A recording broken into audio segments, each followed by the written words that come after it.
Hello, and welcome back to Crime, Mystery, and Mayhem. Now, before I get started with this story today, I want to thank all my returning subscribers. And not just that, I want to say thank you to all the people who went out and voted. Like, sometimes we don't feel like we get our fair share, but at the same time, we're all in this together. Hey. Sometimes we have to learn how to rise up above all the nonsense and just, you know, push each other up and encourage each other to be better individuals, better parents, better people, better workers, better survivors, better lovers, better husbands and wives, and just better people all around. We have to encourage each other because it literally takes a village. But yeah, anywho, with that being said, today's true story is about a 14-year-old boy who went on a violent killing spree. Yes, a 14-year-old boy who said enough was enough. I'm tired of my bullies. I'm gonna end it all. Barry Lugaitis grew up in a two-parent home. But just because he had both his mother and his father there doesn't mean that it was all peaches and cream.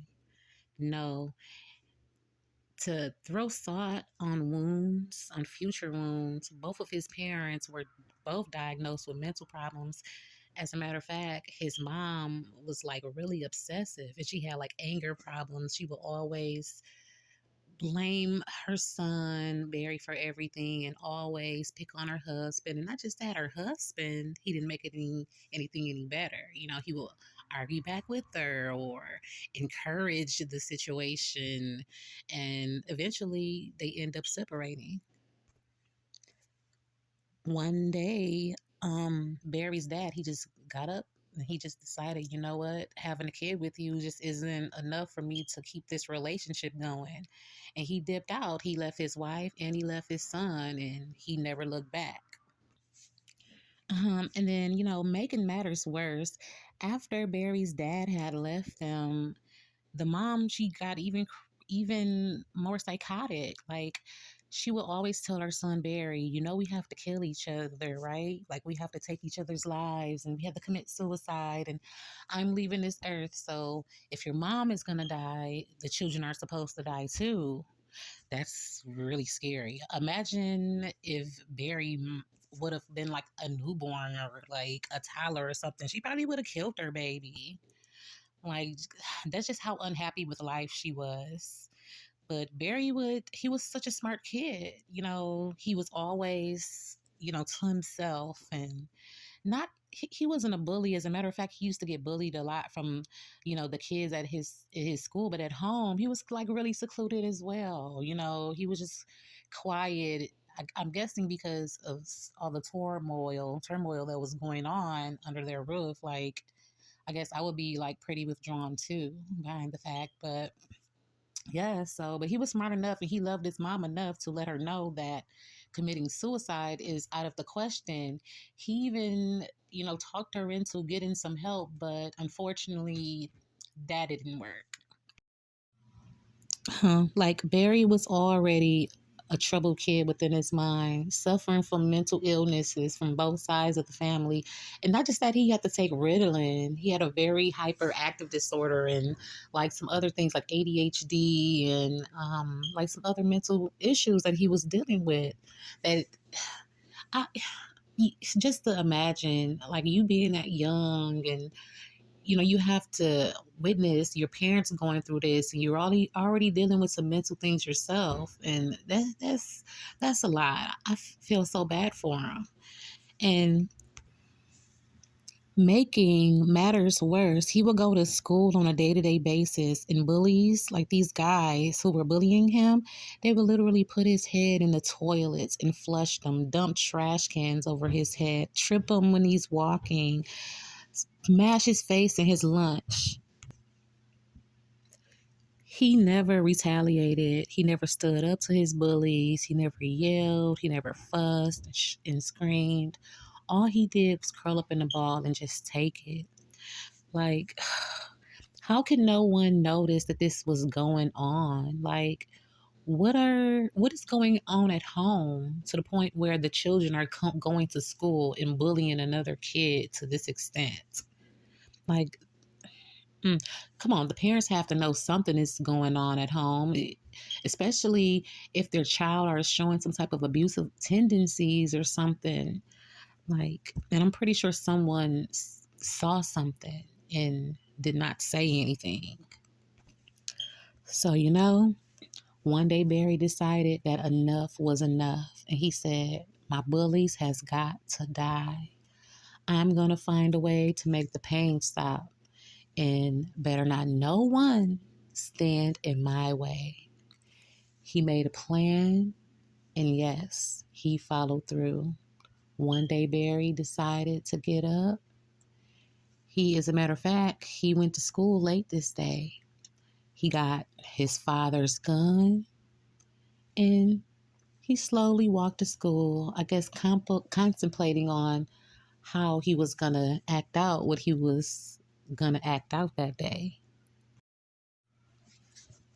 So, as Barry walked up the street in the snow on his way to school, all he can think about was all the times they urinated on him, and all the times they called him homosexual names, and the fights that he witnessed at his mom's and dad's house. So it's like no matter where he turned, he was not safe. He was not protected. Mentally, physically, spiritually, emotionally, he was on his own since day one. And to be able to go to school where there's so many other people besides your parents, adults, as well as kids your age who know better, and for no one to say anything, that lets me know that there's a major problem in this world today, for real. He had so many evil things going through his head. So, February 1996, Barry walked to his junior high school with the intent on murdering his bullies. He wanted the torment to be over to the point where he felt like his only option was to end their lives, these other kids. I despise bullying, but I also have to take into consideration that these are kids who are bullying. So even though they are supposed to know right from wrong, it's like who's teaching them, who's guiding them. They're not a lost cause. Maybe they are the way that they are, which I'm not excusing their behavior or anything, but it just reassures me that something is wrong because no one is born bad. I wonder where his father had got all those guns and ammunition from because he literally cut the pocket out of out of the inside of his trench coat. By the way, like he had on this really long black trench coat, these big black boots, and he's just really dressed to kill, like in all black, like he really knew he really planned this thought out.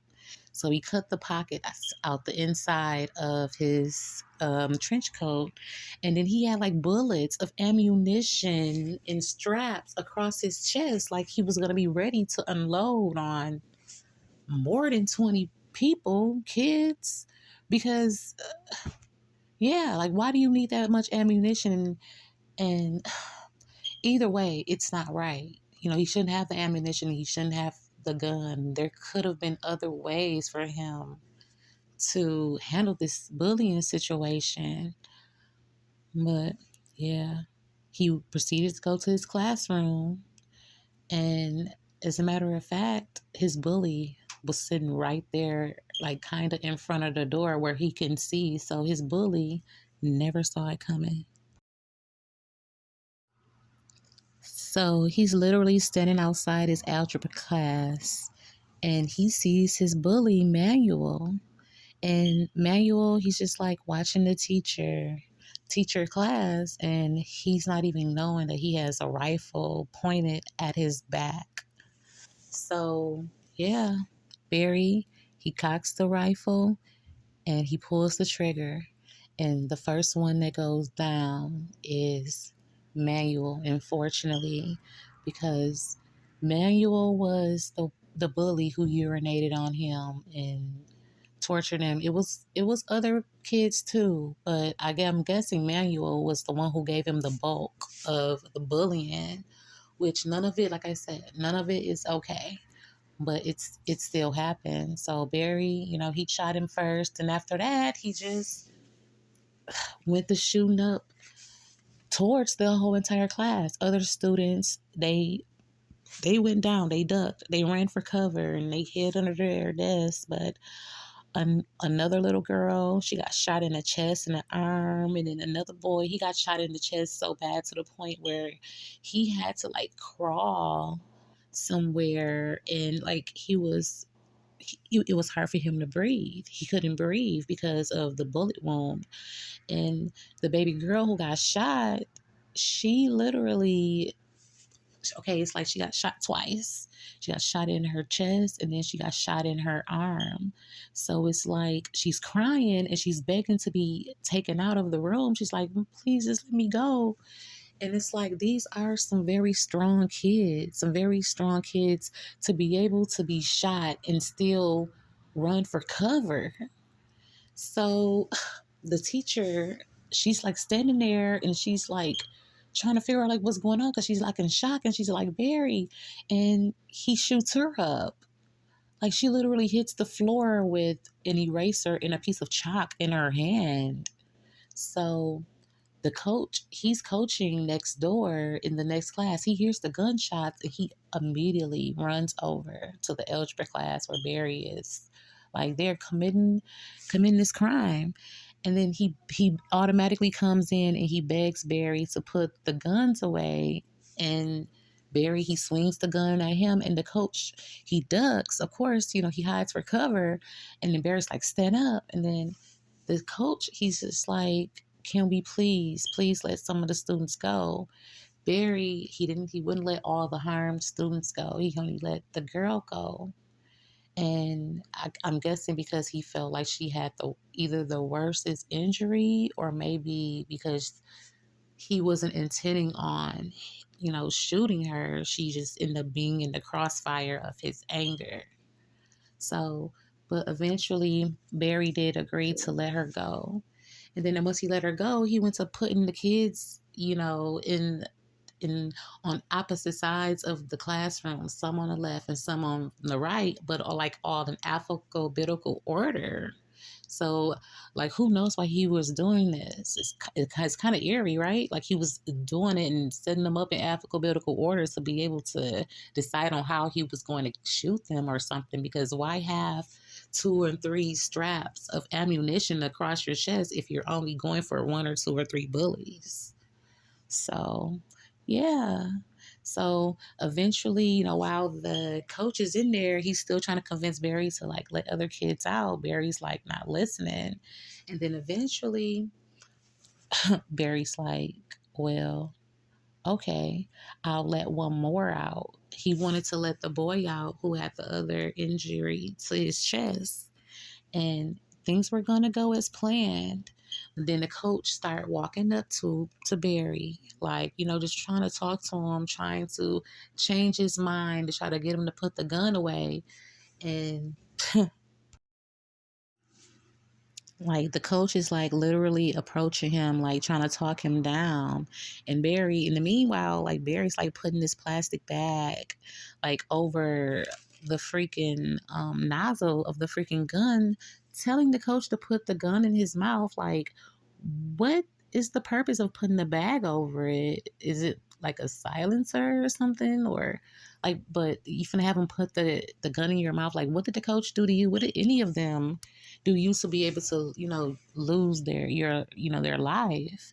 But so the coach acted like he was gonna comply with Barry wanted him to do.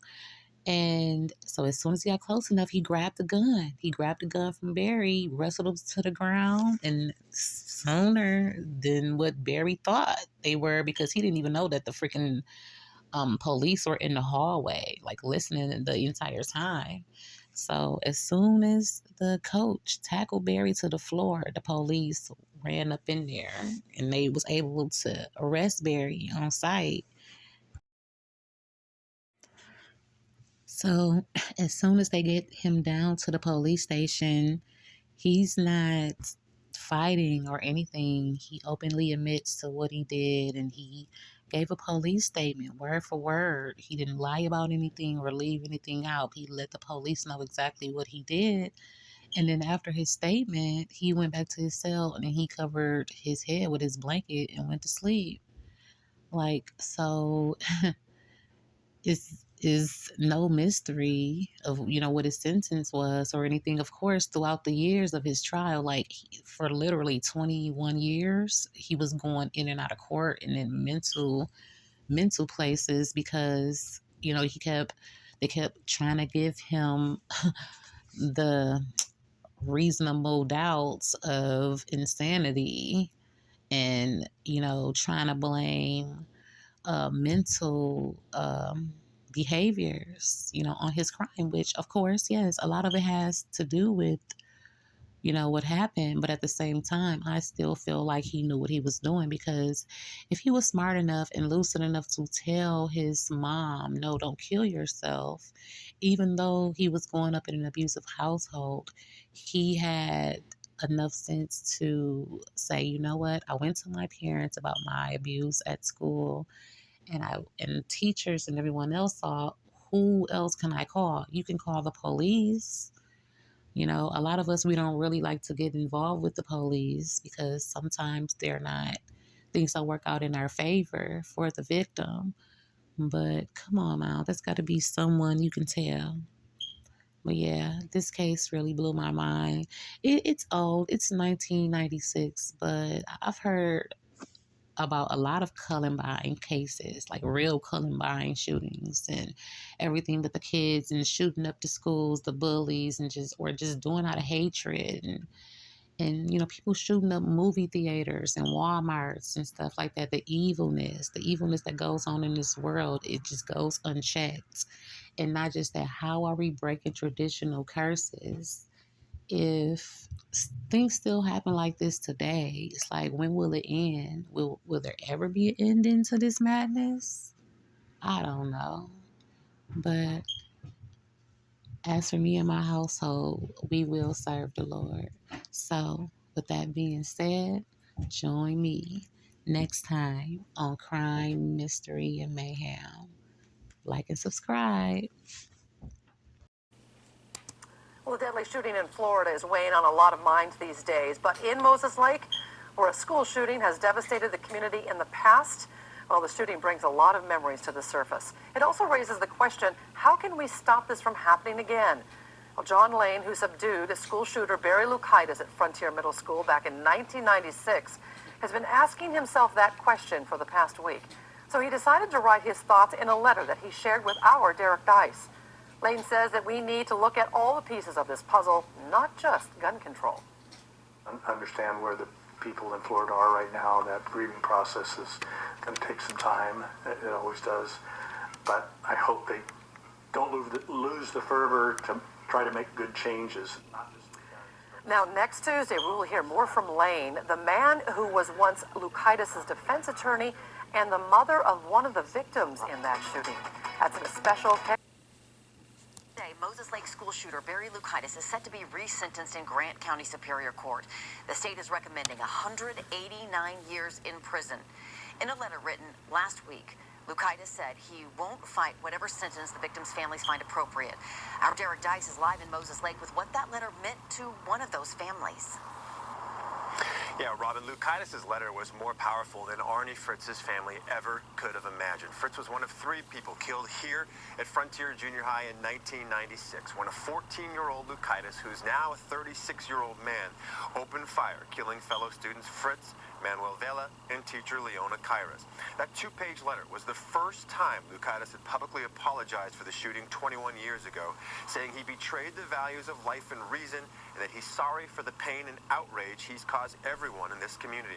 He also dispelled rumors that Vela had physically bullied and threatened him. Last night, I spoke to Fritz's sisters, 2 of whom I've known for 25 years now. They told me that letter brought back a lot of emotions for them, and while it was heartbreaking, it was also exactly what they needed to hear.